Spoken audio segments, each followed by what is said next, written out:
Las secuelas del viejo régimen ya se encuentran con nosotros nuestros compañeros Astrid Virginia Flores Fuerte y Adrián Ramírez López. La Limed nos va a presentar en esta ocasión el segundo capítulo del modelo Cosmos penitenciario y violaciones a las reglas Mandela en Querétaro, otro ejemplo de imperialismo carcelario. Muy buenos días, Astrid. Muy buenos días, Adrián. Buenos días, Aníbal. Un gusto estar nuevamente con ustedes como cada semana. Buenos días, amigos de Contralínea. Hoy tengo la voz un poquito infantil, a ver qué tal nos sale. Pero lo que pedimos es de que se pongan sus cascos de cosmonautas porque nos vamos a Querétaro, nos vamos al primer mundo, nos vamos a esa ficción que nos han vendido como desarrollo, como Está bien, innovación. putea. Y en este segundo capítulo queremos hablar de cómo se violan los derechos humanos respetando las normas internas. Y hay que señalar un dato fundamental que enlaza con algo que tiene que hacer tanto a nivel nacional los órganos penitenciarios, los jueces de ejecución de sanciones, las comisiones de derechos humanos, el mecanismo nacional de la tortura y el diagnóstico de la situación penitenciaria. Porque tenemos este ejemplo de que los presos el 22 de marzo del 2022 hacen una carta que le envían al mecanismo nacional de prevención de la tortura que sale del penal y sale firmado por los presos que dan sus nombres y apellidos: Alfonso Eugenio Rico Vargas, Emanuel Martínez Reina, José Luis Alvarado del Prado, Justino Camargo Leuterio y otros varios más, que basados en las normas nacionales e internacionales señalan graves violaciones a derechos humanos y solicitan que se atiendan estas peticiones. Esa carta, que generó una protesta pacífica mediante un derecho de petición garantizado por el artículo 8 constitucional, fue la razón suficiente para que el Consejo Interdisciplinario fabricara una serie de acciones que aparentemente legitimarían el traslado el 18 de mayo de 2022. Es decir, de marzo a abril, en 2 meses, fabricaron todo el consejo, la reunión, para poder trasladar a quienes habían suscrito esta atenta petición. En lugar de atender las demandas genuinas, auténticas, verificables, constatables, que los internos presentaban en favor de los derechos humanos, sobre todo en los módulos de segregación, en los que la tortura y los tratos crueles eran parte de las normas, porque así están establecidos por sus reglamentos, en lugar de tener la empatía de las autoridades, lo que hicieron fue generar un proceso de justificación para el traslado de los presos. Y esa es la situación más grave. Y lo peor es que el juez de ejecución de sanciones penales da por válido lo que sin sustento un consejo establece en un documento en el que se pide el traslado de las personas. Y quiero poner de ejemplo el caso de Justino Camargo Eleuterio. Nosotros fuimos a hacer el protocolo de Estambul de Justino Camargo Eleuterio solicitado por el juez de Querétaro. Y el día que nos dieron la autorización fuimos a presentarnos al penal para hacer el protocolo. Fui con la perito Citlali Maya, el perito psicólogo también de la NIMED, y ese día nos negaron el ingreso. Esto fue el 10 de mayo de 2022. Y nos dijeron que nos iban a informar cuándo podíamos hacer el ingreso, a pesar de que ya estaba autorizado, firmado por el juez, y ellos debían de habernos permitido la entrada.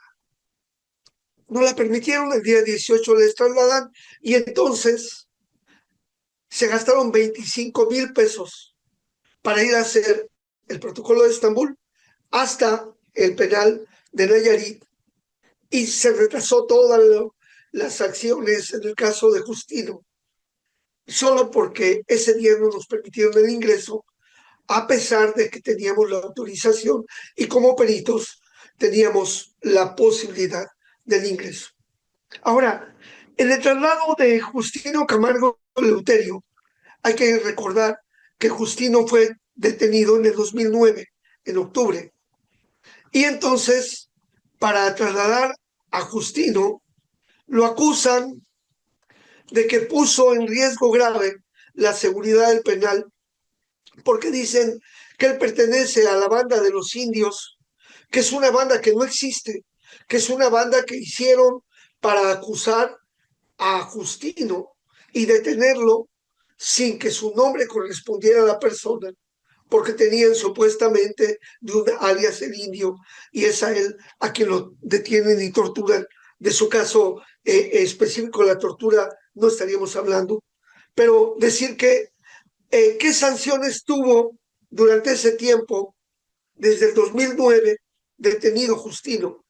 En 2018, el 9 de febrero, hay una inspección de la celda donde él estaba y había en el colchón encontraron 2 teléfonos celulares y los rebloquearon de módulo.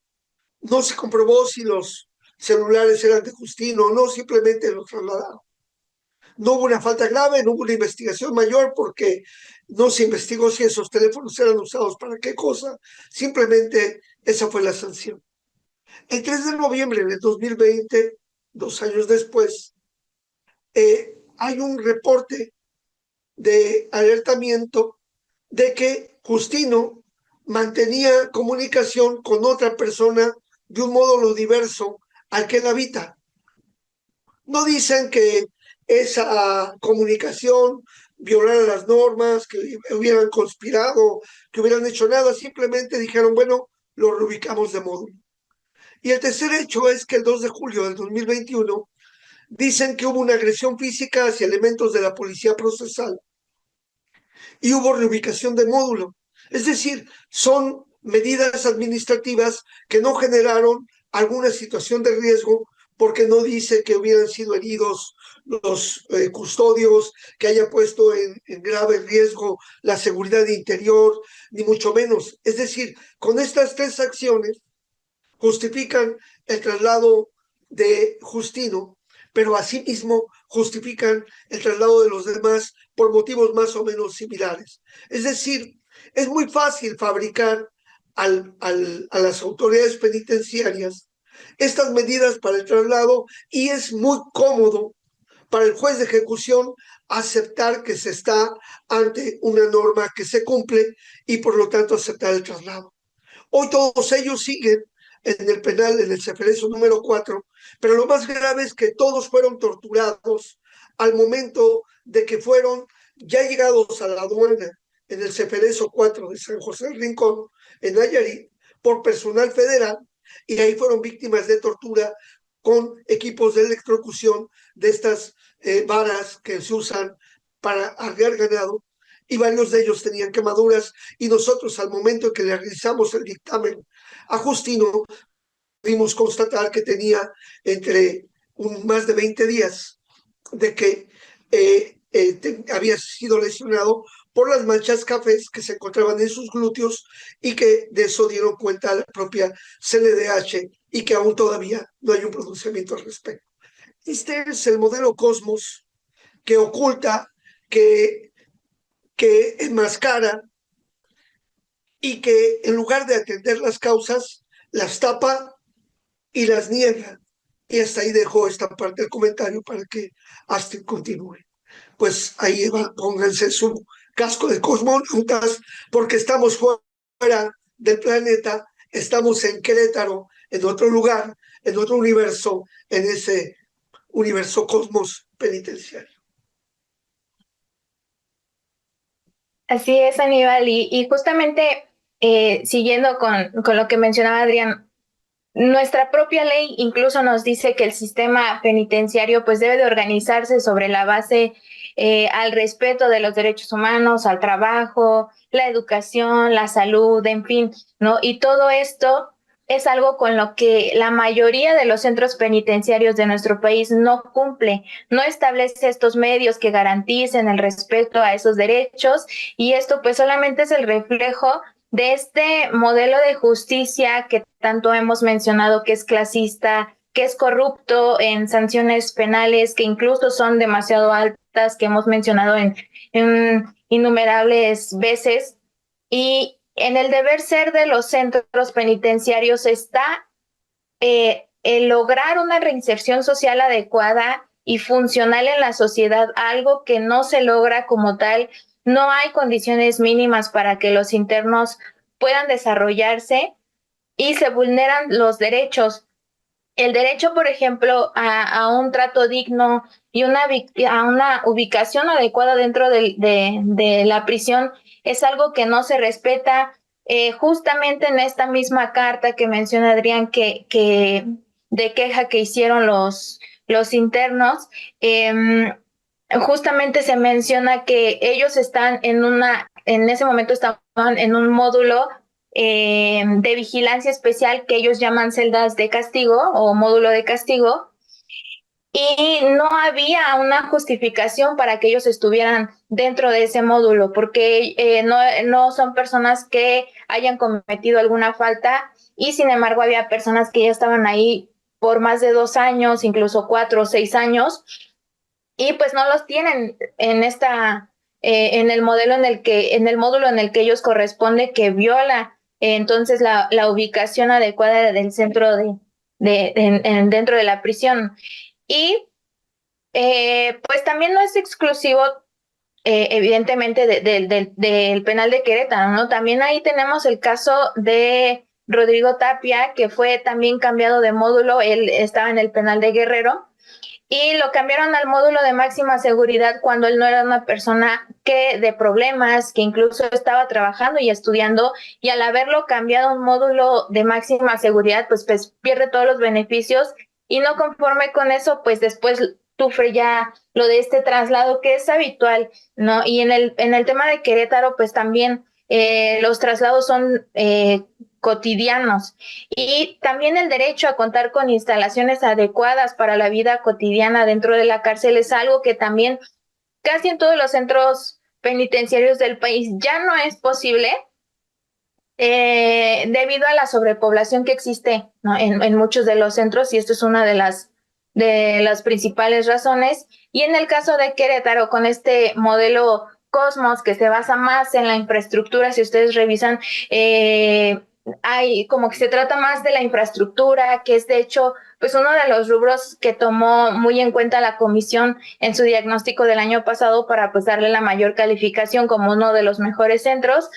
Pero pues las instalaciones para el personal se adecúan, pero para los internos, para su bienestar, para su mejoramiento, no es así.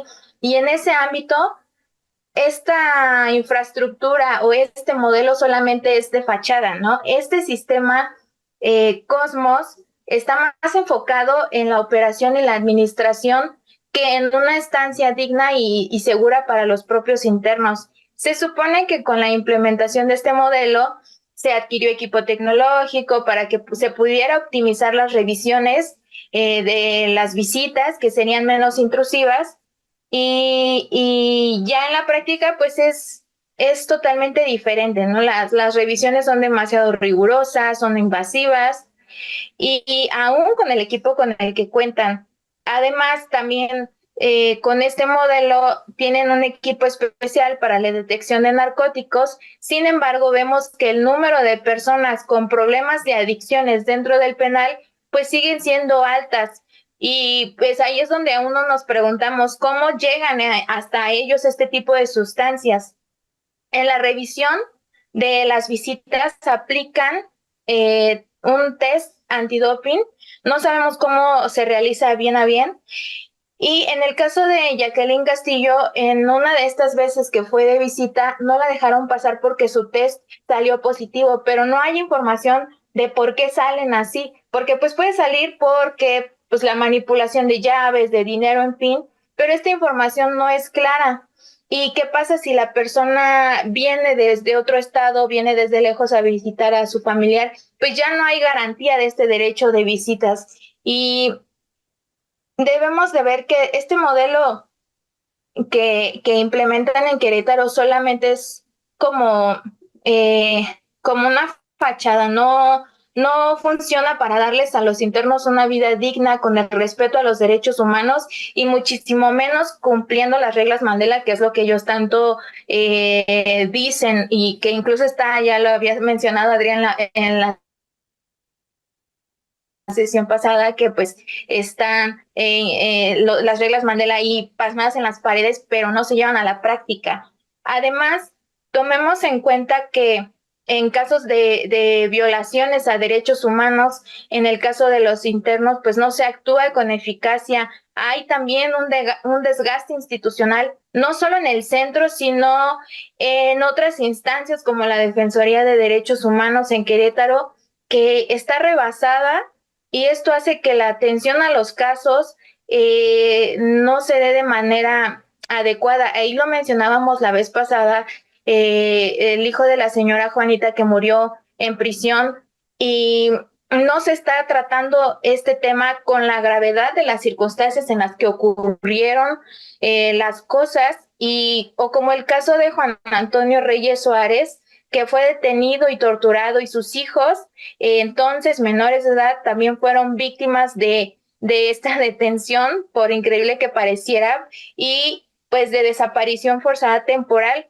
Se los llevaron junto a su padre, los mantuvieron desaparecidos de su madre durante horas, tiempo en el que ella no supo dónde estaban y las autoridades nunca le quisieron decir que estaban bajo su custodia. Y en este tiempo también los menores recibieron tratos crueles e inhumanos por parte de los policías.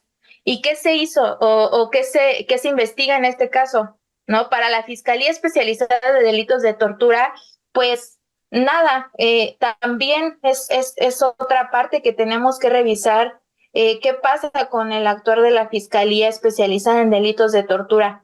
En el caso de Justino Camargo, que ya mencionaba Adrián, que fue detenido y torturado, su hija también presenció, en ese entonces pues era menor de edad y presenció estos actos. ¿Y qué atención se ha dado en este caso? Es decir, no han recibido la atención que se requiere. La Defensoría está rebasada y no ha podido dar respuesta a estas quejas. Y no se atendieron en su momento estos casos y aunque en la actualidad la intención está ahí, pues la realidad es que ya están rebasados. Y hay que mencionar que dentro del modelo Cosmos se han llevado a cabo innumerables traslados de los penales de Querétaro fuera de otro estado como en Nayarit.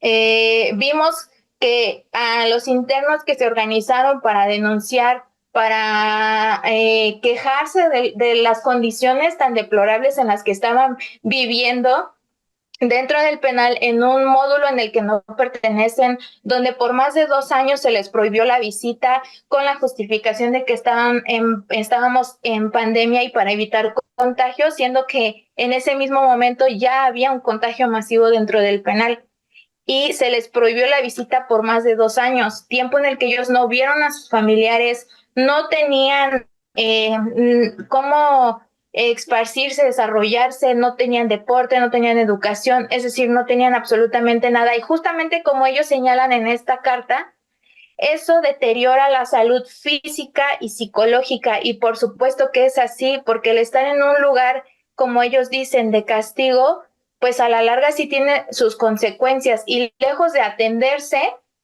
lo que se hizo fue trasladarlos, vulnerando todavía más la situación, no nada más de ellos, sino de los familiares, porque tanto en ellos como en los familiares tiene un impacto económico, porque ahora tienen que destinar mayores recursos para poder irlos a ver hasta el penal donde los trasladaron y muchas de estas familias ya están agotadas económicamente y han pasado mucho tiempo, incluso años, sin poder ver a sus familiares. Entonces, esta carta se la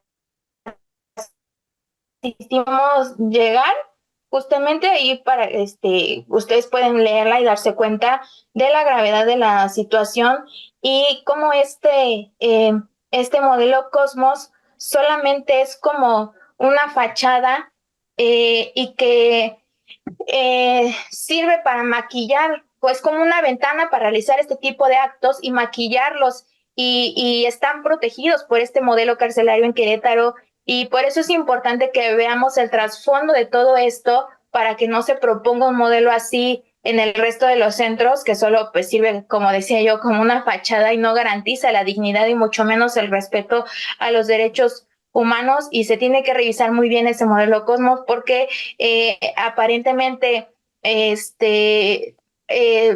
funciona bien, pero administrativamente en cuestiones de derechos, de otorgarles lo necesario a los internos para que puedan desarrollarse libremente dentro del penal no es así y es lo que tenemos que revisar para que este modelo pues no se intente replicar en los demás, ¿no? Sino que lejos de eso veamos la manera en que se puedan respetar estos derechos y garantizar también que haya una reinserción social adecuada a nivel.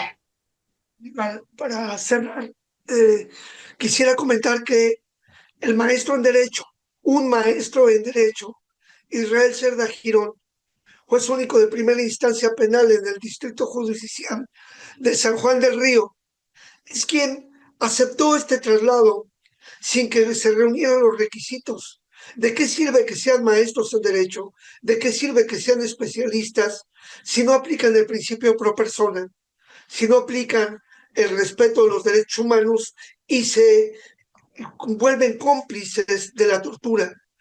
Ahí ese mismo maestro en Derecho, utilizando un, una opinión técnica de peritos de la propia Fiscalía, pretende anular el dictamen pericial de la tortura que sufrió Justino Camargo Eleuterio, en lugar de darle valor de prueba plena y están las pruebas claras y contundentes y vemos cómo ellos mantienen la impunidad en la tortura y ellos convalidan un modelo de injusticia, un modelo que atiende al principio en contra de la persona, que esa es su máxima de ellos. Y entonces es por ello que llamamos la atención a nivel nacional de toda la gente que nos escucha aquí en Contralínea. Pues muchas gracias, Aníbal, muchas gracias, compañeros. Este fue el mensaje de esta semana.